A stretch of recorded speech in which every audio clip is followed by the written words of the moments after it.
Hey, Kevin here. Listen, what I want to share with you today is a blockbuster Grammy Award winning song that the Mighty Clouds of Joy did. Now, what we're going to learn today is the introduction of that song.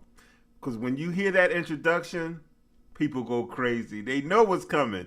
I've been in the storm too long. The song was written by the late James Cleveland, and the Mighty Clouds of Joy did it some years ago, and it was one of their signature songs. Actually, when Joe would say to me, "All right, let's do our signature song," and I would kick it off. It sounds like this, and then we'll go over it slowly, okay?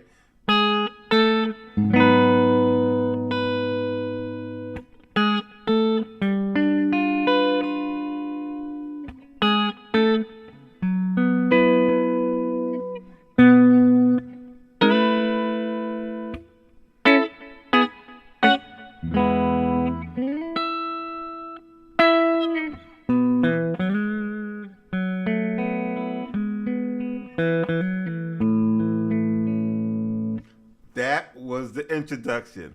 Boom. Everybody knew what was coming after that, okay? So let me break it down to you. I'm playing the song in E, okay? Now, when we start the song off, we're playing an octave, okay? So we're starting on our sixth fret on the D string, and then also on the fourth fret of on the E string. So we have that octave sound. You can play it like that. You can play it like that, but most of the time I play it because I like to slide it like that. But you can play the same octave on the ninth fret and the sixth fret. The ninth fret of the B string. So you can do it that way. But I would play it weirdly. I play it like that because I guess I like to hear that first string. So the first octave would be on the sixth fret on the D string, and then also on the fourth fret of the E string, which is the first string. So you have that octave sound. And then we're going to move that whole octave up a half step. So you don't have to change your fingering. All you're going to do is move it up a half step. Okay?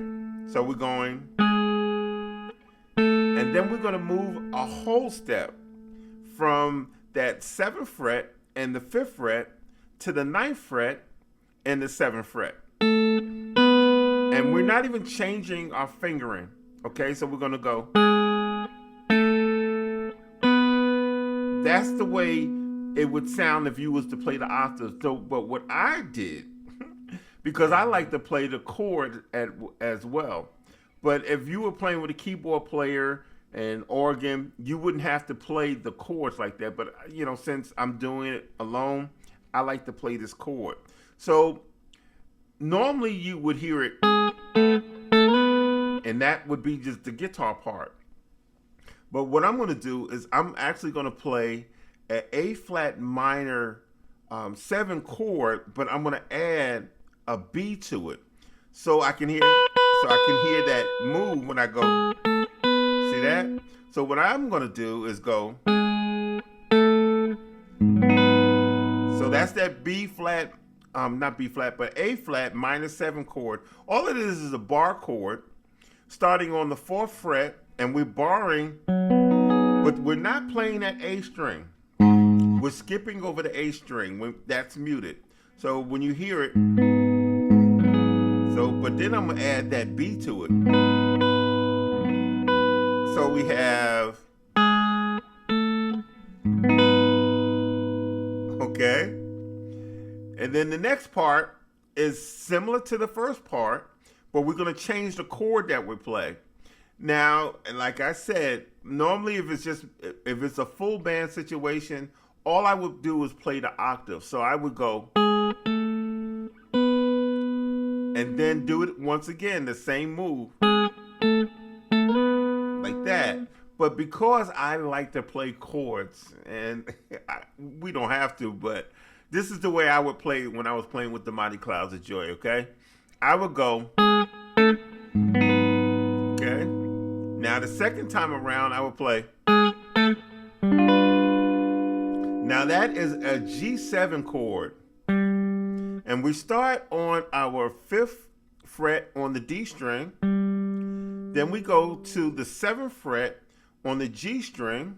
And then on the 6th fret on the B string. And then on the 7th fret on the E string, with the E string. So we have.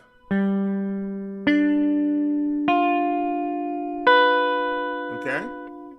Again, 5th fret on the D string, 7th fret on the G string, the 6th fret on the B string, and then the 7th fret on the E string. And that chord is a G7 chord. Okay? So what we have so far is next move. Okay? Now the third time around, we're going to do the same thing again. Okay? It's the same move if we were playing alone, but me being that guy who likes to hear the chords, I am going to play a E sus2 chord on the third time around. So the first time is second time, G7, third time, then that E sus2 chord with a B, because I like keeping that B constant. So here we go. Again, second time, G7. Third time, E sus2 with the B. Okay, so that's that bar chord starting on the 9th fret. And then we're adding my pinky here to the 12th fret, which is the B. So here we go.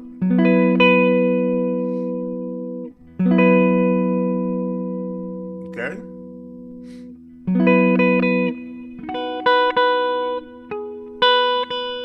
Yeah. B sus2. B sus4. I'm sorry. B sus4. So go, here we go.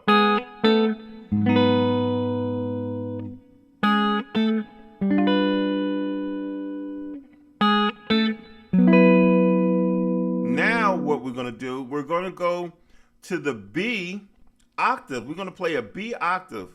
See, that's that B, and that's a B there, the octave. So we start on the 7th fret on the E string.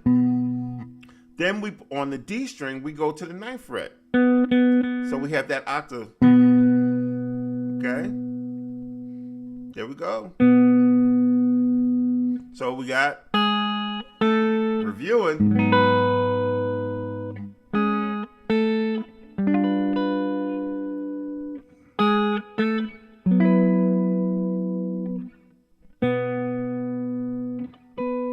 Okay, then we're gonna play another octave, that a B octave, okay? Okay, so that second B octave starts on the 9th fret on the D string, and then the 12th fret on the B string. So we got,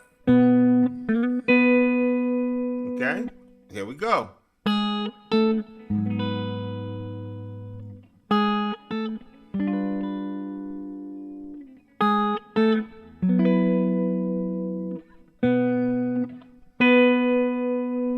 Then we go to, oh, I can't.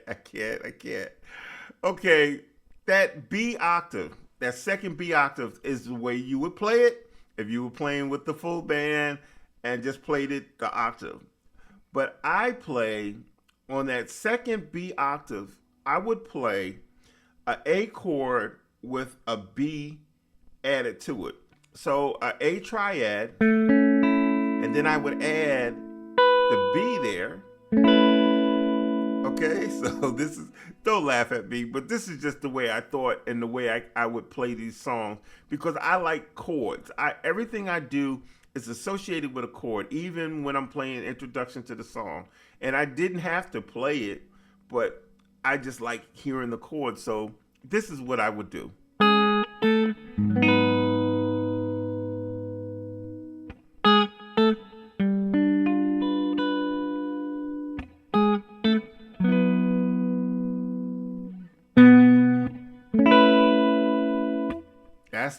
That's that chord, that A triad, and then on that E string, I would play the B, and that's on the 7th fret. So I have the A triad, and then I would add that B. See? A add 9, you could say. A little sus. Okay? And then next would be A triad, adding that A on the 1st string. That's the A triad. Then I would play an E triad. So that's the E triad.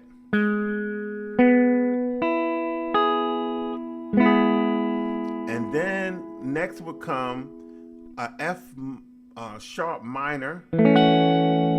That's the F sharp minor 7, and that's just barring on the 2nd fret. So we got,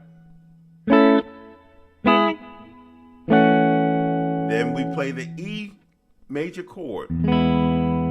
So we have the A triad, E triad, F sharp minor 7 triad bar chord. There we go, 2nd fret. And then we would play the E. Okay? Let's go that far.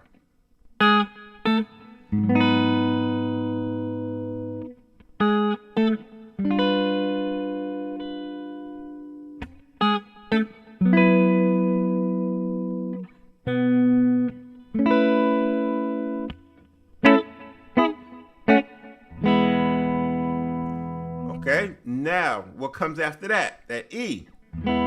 I would go all the way down to the 9th and 12th fret, the 9th on the G string, 9th fret on the G string, and then I would play the E string on the 12th fret and play that octave.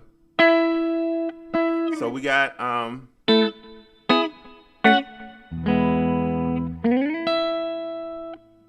hit it twice.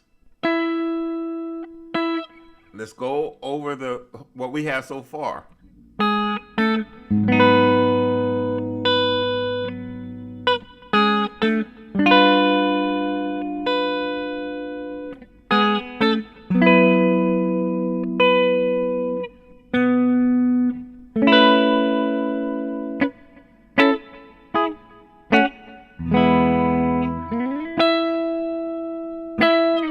Now the next move is where Joe Lagan would get his timing.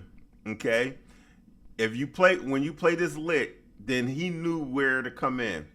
And we start on the B on the 2nd fret on the A string, then drop down to the E on the D string on the 2nd fret, and then go a whole step to the F sharp. Right? But we're going to slide from the F sharp to the A flat. So, there we go. Okay, that's that on the 6th fret on that D string. And then we're going to go back to that E on the D string on 2nd fret. Whole step to the F sharp, back to the E, then to the C sharp. Okay, so it should sound like this.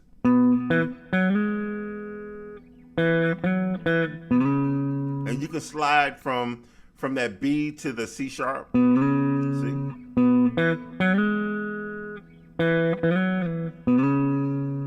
Okay, and that's the intro. That's the intro. But that is the whole introduction to I've Been in the Storm Too Long, the guitar version of I've Been in the Storm Too Long. Thank you so much for viewing, and we'll see you in the next clip, okay?